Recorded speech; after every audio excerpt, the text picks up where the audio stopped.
Hey Yishan guys, applied. it's Yishan here. Today I have a very special treat for us. I've got a very interesting Sky Striker profile. And I'm gonna let my friend introduce himself and let us know what he did. So if you could, take it away for us, sir.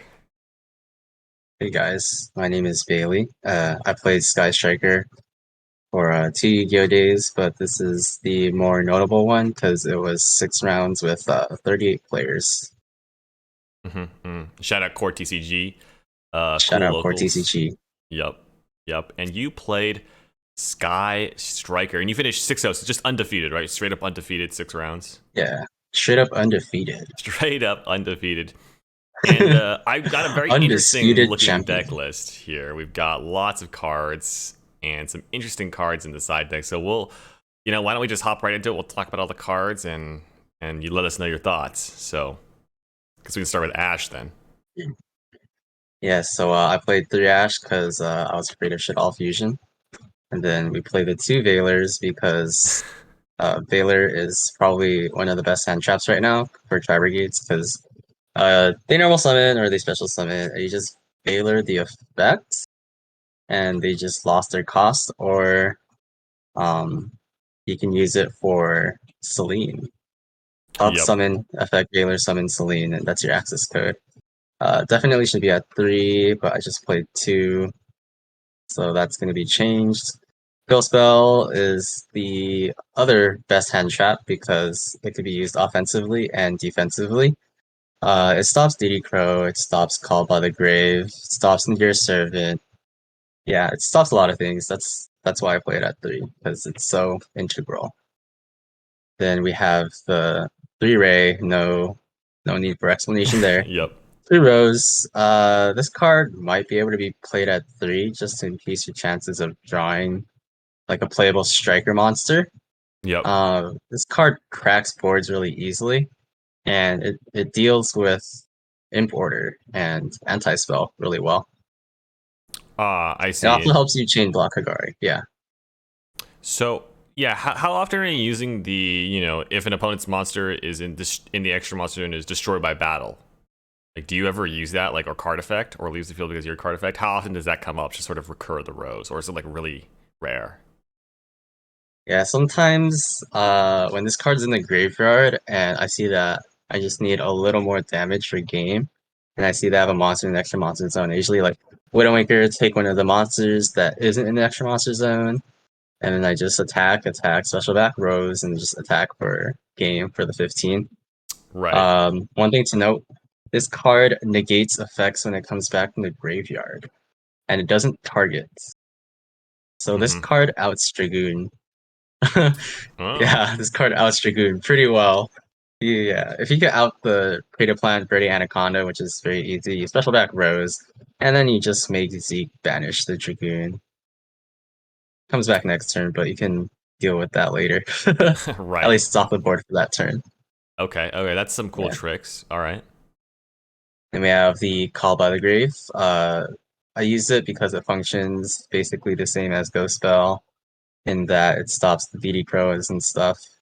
Um, Also, it just stops like Fractal, Warbler. One thing that happened was somebody added Fractal to their hands through Nerval with Revolt, and then after everything, it just Call by the Grave their Fractal, and they had a dead Fractal in the hand, basically. Mm-hmm. Mm-hmm. Yeah, that's something interesting you can do with that. Then one Cosmic, just in case somebody imp ordered me. Somebody actually did game one, but it was late enough in the game where it didn't matter. I just made Rose and my Firaxis code and just popped it. Mm-hmm. But Mm-hmm. yeah, doesn't need to be mained, but It's one of Cosmic. it's The flex. Okay. yeah. 41st And I had card. an ulti one, that's why. I see. I see. That there's the truth. The truth comes out. Okay. Okay. Yeah. We have two foolish real goods and the one metal foes fusion. So I like this engine more because it puts 2 spells in grave instead of one for when you need it. Mm-hmm. Besides that, when I played Desires in the first day, I there was a time in the finals where it was the last card in hand, and I was like, "There's nothing bad I can banish now, right?" And then I banished 2 Rose, 2 Ray, three Widow Anchor, one Multi-Roll, and one Shark Cannon. And I was like, oh my gosh, how am I going to win from here? And they had the Eldritch engine set up. But I clutched it because later in the game I drew a Veiler to Veiler the Anaconda. But yeah, Right. So you I actually won definitely two like the Yu-Gi-Oh days Foolish with Sky Burial more. Striker. I don't know if I made that clear in the beginning. And you played Desires, but now you swear it off Desires, and you're going for the Foolish Burial Goods engine. Is that right? Yeah, that is correct. And also because, Foolish Burial Goods, if you're going first, Foolish Burial Goods, dump Widow Anchor, normal summon like one of your monsters and just Kagari at bat. hmm Yeah, hmm sometimes you don't even get to the third Kagari. That's why games go by pretty fast now because you have access code. hmm So you could be a little more risky with your resources like that. hmm And then one Mystic Mind, because sometimes you use all your cards and you're like, dang, I need to stall a few turns. Let me Mystic Mind them real quick. Honestly, I've been ashing terraformings in some of my games. If I think I'm against a deck that might play Mystic Mine, I'm like, you know what? I'm not losing to this card. I'm gonna ash the terraforming and just hope that the rest of my hand can deal with it. Um, Yeah, there was only one time where I actually activated Mystic Mind in the 2 days though, but uh-huh. I only activated it because I really, really had to. Like, Right. I had no way to play, and I drew Brick for 3 turns after the Mystic Mind, so I was glad I played it hmm hmm because eventually it drew me into Rose, and then I just played from there. Okay. One Rhoda doesn't need explanation, just Yeah, like the broken. Rays and Rose. It's better Then, because it adds a spell too, which is crazy. yeah, you just gotta hope to not get trolled. Uh-huh. Uh-huh. Then we have the 3 shared ride. Yeah, now this is interesting. Um, How did you come to this card in the main? So I want to give a shout out real quick to Brian Chen. There was a comment that he had in the Sky Strikers Duelist page that made me open my eyes. Instead of playing Ghost Second Striker, he said Sky Striker is already a good deck at going second. You can make it go first, because Ghost Strike second decks they're already good going second. If you lose dice roll, you don't care that much. You can crack the board or whatever. If you go first, if you win dice roll, you could also go first with shared ride. This card is crazy. Uh, it makes people play awkwardly, and it just stops people's play sometimes. They're like, I don't want you to keep drawing, so I'm just not gonna add stuff. And then because of that, they start losing out on advantage they should have had. The reason why I played Go First Striker also is because it gets you to your engage faster. You're more than likely to use all your Kagaris and your Shizukus. hmm You rarely get to the third Shizuku unless you play Go First Striker. hmm That's the big point of this. You add the engage, so next turn you just Kagari, or you engage twice. So that's the thought process I on Go see. First Interesting. Striker. Interesting. Okay. I know Yeah, that's and Brian's a very good player, so that's an interesting theory. yeah. I Shout definitely out, have seen. Yeah, shout out Brian. yeah. Shout out to Brian Chen. I definitely have seen a lot of going second builds, but his theory makes a lot of sense. Um, Yeah. so okay. And then we have the 2 area 0s. This could go to 3, but it bricks sometimes. That's why it's still at 2. This card helps you add like one of your playable monsters. hmm That's like like 11% to the probability. hmm But that's about it. Yeah. Have you Also, it just ever helps you remove boards, have you ever looked at the art on remove this card? monsters. It's so non Yu-Gi-Oh. It looks like it was just taken from like an old computer game. It's so weird. It does not look like the other Dude, Sky Striker cards. I don't know. It's just kind of strange to me. it's Uh, Metroid Fusion. I'm just kidding. yeah. I don't know, but no. Okay. Yeah. Two makes sense. Two makes sense to me. Yeah, and you play the terraforming, so that's I guess 3 area Right. Technically a zeros. third. Yep. Yeah. One afterburners, one jamming waves, just to deal with random stuff. Yep. Afterburners is pretty good because you can pop a spell. Uh, this actually won me a game in my finals because I was able to pop the Infernoble monster that makes it so it can't be targeted or destroyed. I just popped the one that can't be targeted, and I just Widow Anchored it. And hmm then jamming waves isn't as good because if you add it, they usually start activating their sets. The jamming waves is like very situational, hmm but It comes up every now and then. Ego Booster, one of the best one of Sky Strikers, or I guess it is the best one of besides Engage.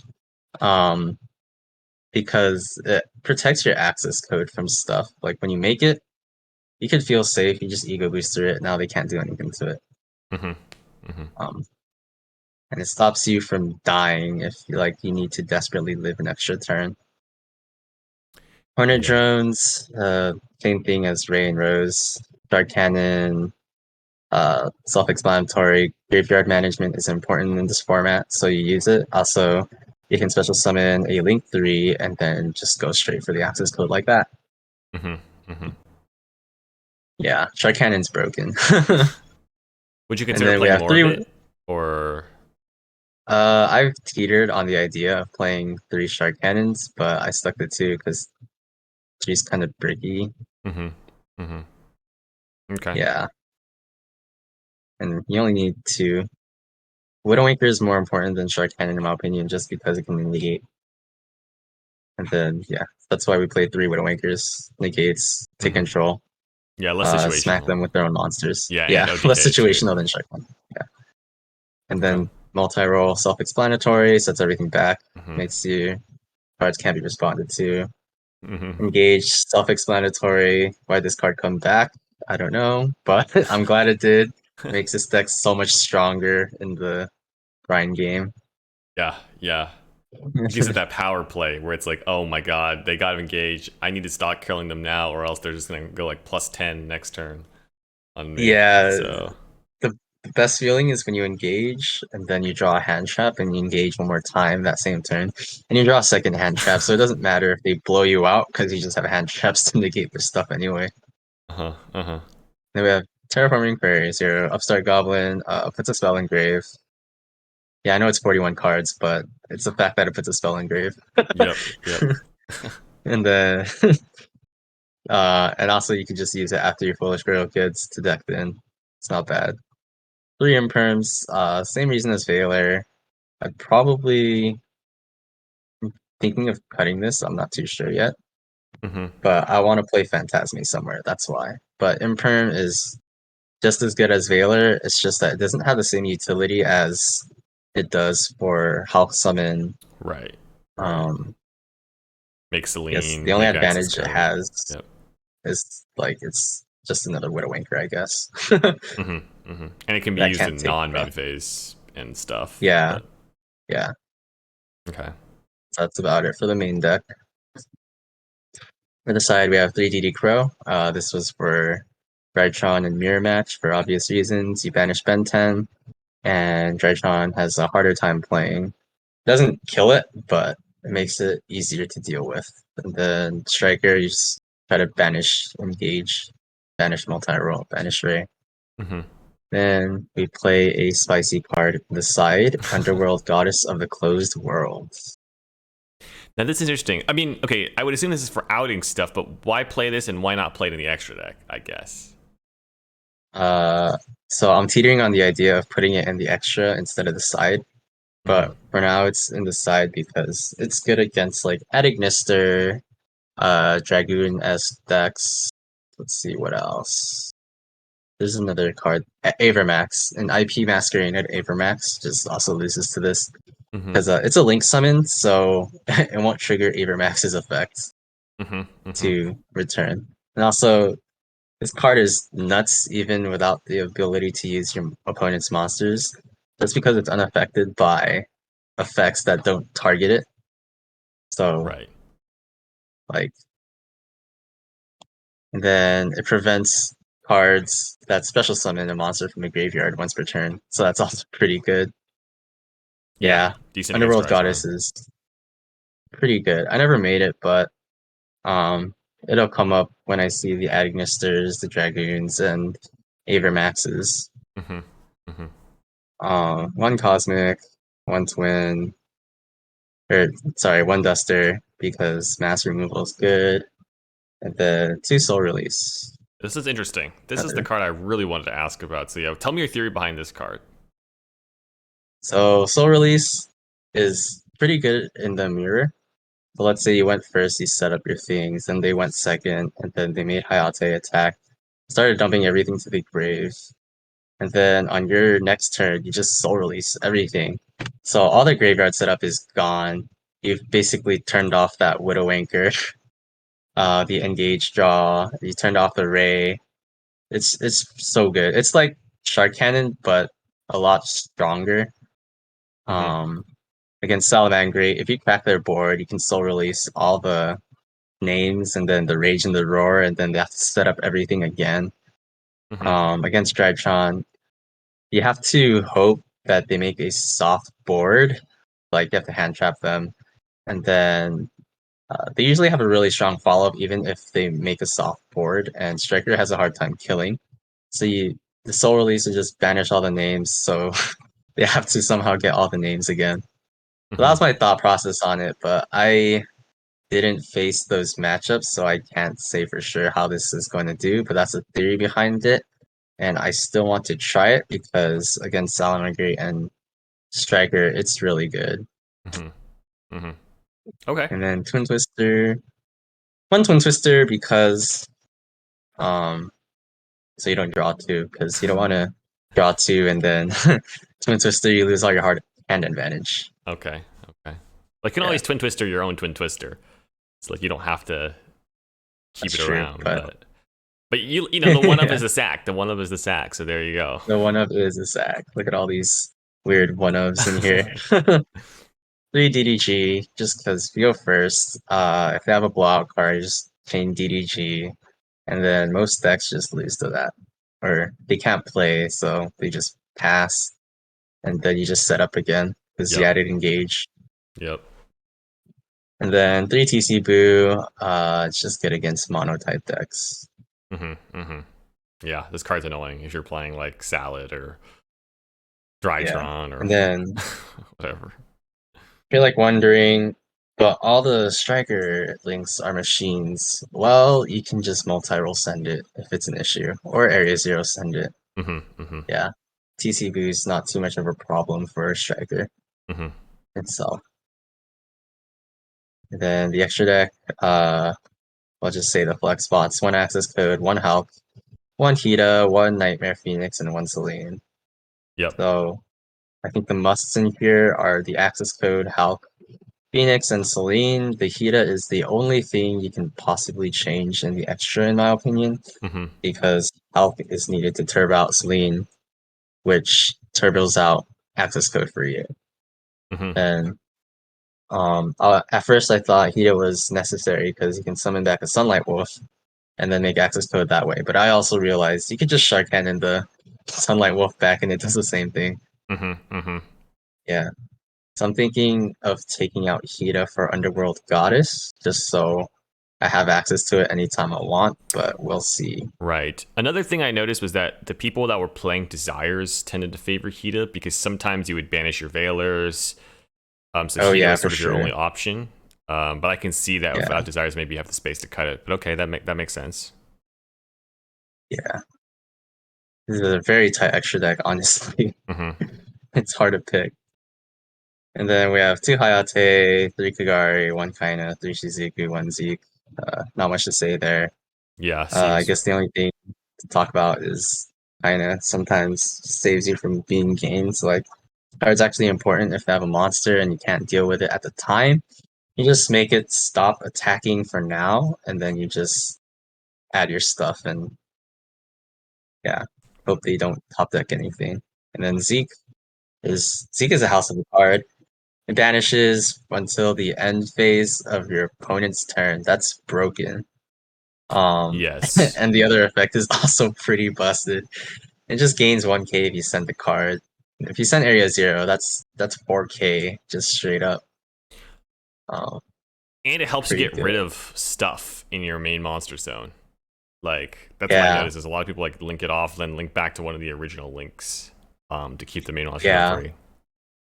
yeah. I think a common thing to do is like you take their monster Mm-hmm. and you have a Sky Striker link already, then you clear the board and then you just make Zeke banish the last thing and then you make like Shizuku. Mm-hmm. Mm-hmm. It's really good. it like solves the problems that the deck had before, where if you missed area 0 and you don't have multi-roll, they're getting their monster back, and and they still have that extra monster that Zeke could have banished if Zeke existed back then. Mm-hmm. But Mm-hmm. yeah, Zeke does a lot for the deck, and so does Rose. Like Rose makes it so you don't worry as much about Imperial Order and anti-spell. Zeke Mm-hmm. makes it so it's so much easier to crack a board. I see. I see. Yeah, and Yeah. I was gonna say kinda also good in time. Don't forget that. Oh Activate a yes, spell. Kaina and GG. All Hayate, right. the queens of time. Yeah. they they could be called Time Lords. Time Lords. All right. I hope you guys enjoyed our lame jokes. Is there anything else you want to say about your deck? Any shout outs you want to give that we haven't touched on already before we Yeah, end the video? yeah. I'd like to shout out to my testing partners, Darren and Nicolo, for constantly beating my early iterations of this deck. They're the reason why I added in Ashes. At first, I wasn't playing Ash because I was like, this is such a weak hand trap. But like, Shaddoll Fusion's a scary card, and then um, yeah, I learned that this deck has problems if it gets OTK'd quickly, so you need to set up defense. Mm-hmm. And sometimes Nib isn't enough. Mm-hmm. Uh, if they make a negate, it's not doing anything. You need to play faster hand traps, in my opinion. Okay. But yeah. Yeah. And then shout out to Yishan for recording. You're welcome. You're welcome. And shout out to Brian Chen for giving me the idea to play Go First Striker instead of Go Second Striker. Okay, well, a lot of shout outs, a lot of group help, and but you were the player in the end. This is a really cool deck. Thanks for coming on the channel. Hopefully, we'll see more of you, Bailey, and good luck in your future Thank you. duels.